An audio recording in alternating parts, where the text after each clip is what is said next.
बुद्धि से भरा घड़ा। एक बार किसी बात पर अकबर बीरबल से नाराज हो गए और उन्होंने बीरबल को राज्य छोड़कर कहीं दूर चले जाने का आदेश दे दिया। बीरबल ने अकबर के आदेश का पालन किया और राज्य छोड़कर चले गए।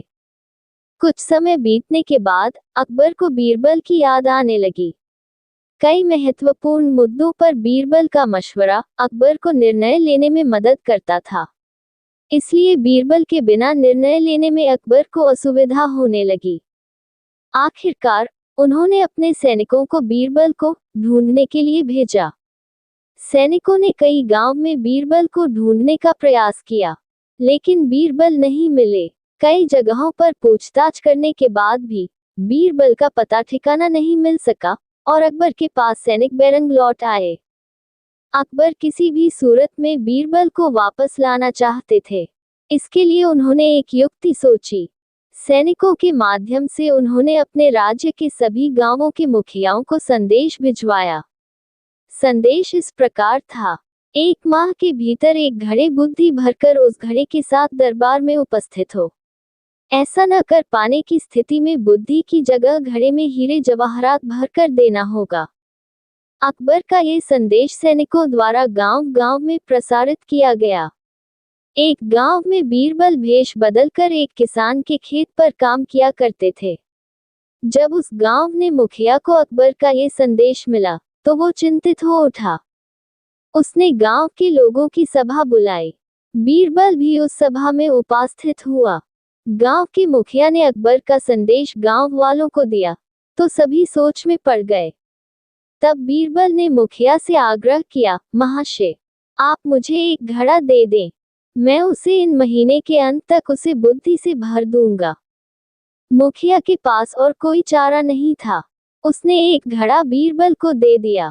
बीरबल वह घड़ा लेकर किसान के उस खेत पर चला गया जहां वह काम किया करता था। वहां उसने कद्दू उगाए थे। उनमें से ही एक छोटे से कद्दू को उठाकर उसने घड़े में डाल दिया। कद्दू अब भी अपनी बेल से लगा हुआ था। बीरबल उस कद्दू को नियमित रूप से खाद पानी देने लगा और उसकी अच्छी तरह से देखभाल करने लगा, जिससे धीरे धीरे कद्दू बढ़ने लगा। कुछ दिनों बाद कद्दू का आकार इतना बड़ा हो गया कि उसे घड़े से बाहर निकाल पाना असंभव था। कुछ और दिन बीतने के बाद जब कद्दू का आकार घड़े के आकार जितना बड़ा हो गया, तब बीरबल ने उसे उसकी बेल से काटकर अलग किया। घड़े का मुंह कपड़े से ढकने के बाद वह गांव के मुखिया के पास पहुंचा और वह घड़ा उसे देते हुए बोला, ये घड़ा बादशाह अकबर को दे देना और उनसे कहना कि इसमें बुद्धि भरी हुई है। उसे बिना काटे और इस घड़े को बिना फोड़े उसे निकाल लीजिए। मुखिया बादशाह अकबर के दरबार पहुंचा और उसने अकबर को घड़ा सौंपते हुए वैसा ही कहा जैसा बीरबल ने उसे कहने के लिए बोला था। अकबर ने जब घड़े के ऊपर से कपड़ा हटाया और उसमें झांक कर देखा, तो उसमें उन्हें कद्दू दिखाई दिया। वे समझ गए कि इतनी दूर की सोच सिर्फ बीरबल की ही हो सकती है। पूछने पर मुखिया ने बताया कि यह उसके गांव के एक किसान के खेत में काम करने वाले व्यक्ति ने किया है। अकबर जान चुके थे कि वो व्यक्ति और कोई नहीं बल्कि बीरबल है। वे तुरंत मुखिया के गांव गए। वहां किसान के घर जाकर बीरबल से मिले और उससे माफी मांगकर वापस दरबार में ले आए। सीख, हर समस्या का कोई न कोई हल अवश्य होता है।